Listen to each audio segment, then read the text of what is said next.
So the quest for the perfect guitar tone was pretty much the reason I got into music production in the first place.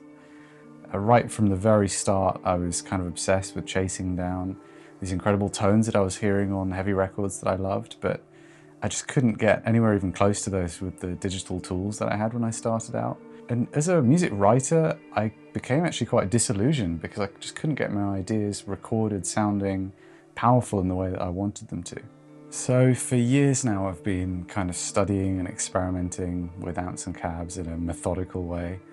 Been collecting them, modifying them even, recording them, of course. I've just been trying to find every tiny detail that adds up to these tones that I love so much and that I hear in my head.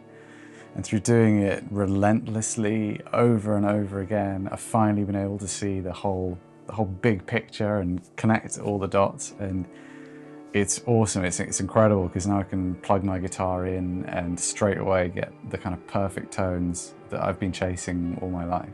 So I wanted to bring things full circle by seeing if we could capture these sounds, bring them into the digital world with 100% accuracy. And to do that, I teamed up with the fantastic team at Neural DSP, and together we've been able to create a signature Archetype plugin.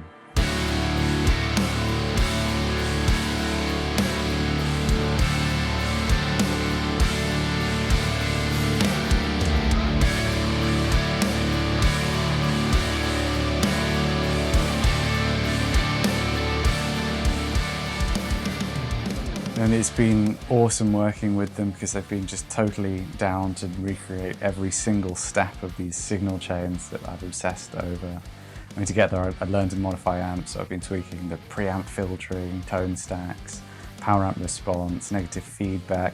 Amps can share like 99% of the same components, but just have one or two little things different about them that totally changes their sound and feel. So it was really crucial and super cool to be able to kind of personalize these amps, to be able to get what I want out of them while still maintaining their original character.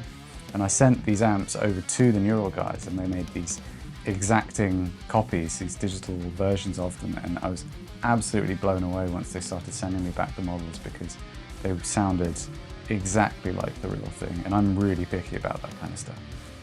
It was really important to me that this suite of amps covers every tone that I need, so choosing the right amps was absolutely crucial. In the end, the selection we made was this gorgeous, pristine, clean with loads of headroom. There's a hot-rodded British style head, which covers your kind of break up to mid-gain tones, though if you use one of the boost pedals, you can totally drive it into full saturation for rhythms and leads. Then there's like a US style high gain amp head that is one of the mainstays of my collection, and to be honest, I've used that amp on almost every album I've produced since I've owned it, so that's a really huge deal to have that one in the digital world. And then finally, there's a bit of a wildcard amp that it's this little lunchbox amp that I've modified to be an absolute fire breather. It's so much fun, it's got a really squishy feel. And it's totally different. It's quite a unique voicing that I haven't heard before, and it's just so much fun to play on. Most recently, I've been totally obsessed with speakers. They are such unique beasts. Every single speaker sounds different. Even two speakers sequentially off the production line can sound totally different. So it's been a hell of a journey collecting speakers from the 60s all the way through to the modern day, and auditioning every single one to try and find these diamonds in the rough, the few that just sound incredible under the microphone.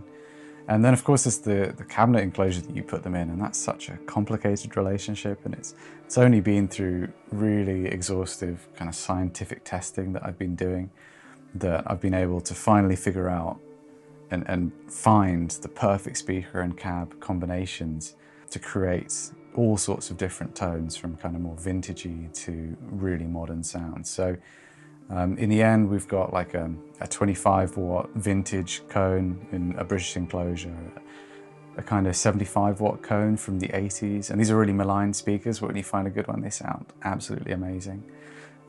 There's a US-style cabinet that is an absolute beast. It's so smooth and massive sounding. And then finally, there's a custom Zilla cab with V30s, which has just so much presence and bottom end, it's incredible. After doing all of this testing and finding these absolutely incredible sounding speakers and cabs, I wanted to be the one that captured them exactly as I would do so. So in the end, I created all of the impulse responses for these plugins. I sent I think it was nearly 700 impulses to the neural guys to turn into each of the 4 cabs. So they've been done meticulously, and I've spent a lot of time getting the process to deliver absolutely identical results to the real thing. And that's one part that I'm super proud of with this plugin. It's come out amazing.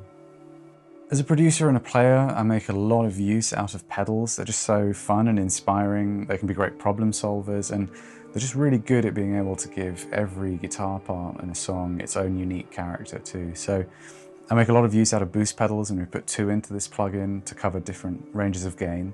It's just so useful to be able to filter and saturate the signal before it hits the amps. I'll also run compressors and reverbs and delays on my cleans and leads and textural parts. So we work together with Neural to create some custom effects that totally replicate some key sounds, both in the pedals and digital world, that I use in my productions all the time. So the idea is that you can plug straight into this suite and be able to record a whole album without needing to go outside it. Even just testing this plugin as we were developing it, one of the most amazing things is I suddenly found that it was so inspiring. I was getting really creative and writing music again, which is something which I haven't felt this way since the beginning, really. And that's something that hasn't happened in a really long time. It's just such a testament to the inspiration that you can get when the tones are right. You know, somebody that started with digital, moved to analog, and then has come back again, I can truthfully say that this is the real deal. I'd have zero issue at all about using this plugin for final guitar tones on any record. And you know, I've even shared it with a few of my playing buddies who, some of them are old school, some of them are 100% digital converts, and all of them have been blown away by the realism and feel. So I'm just so proud of how this plugin has come out, and it's been so amazing collaborating with Neural on it. So I can't wait to hear what kind of music it inspires and the people that end up using it, and where they can take these tones from the bass that we've laid out.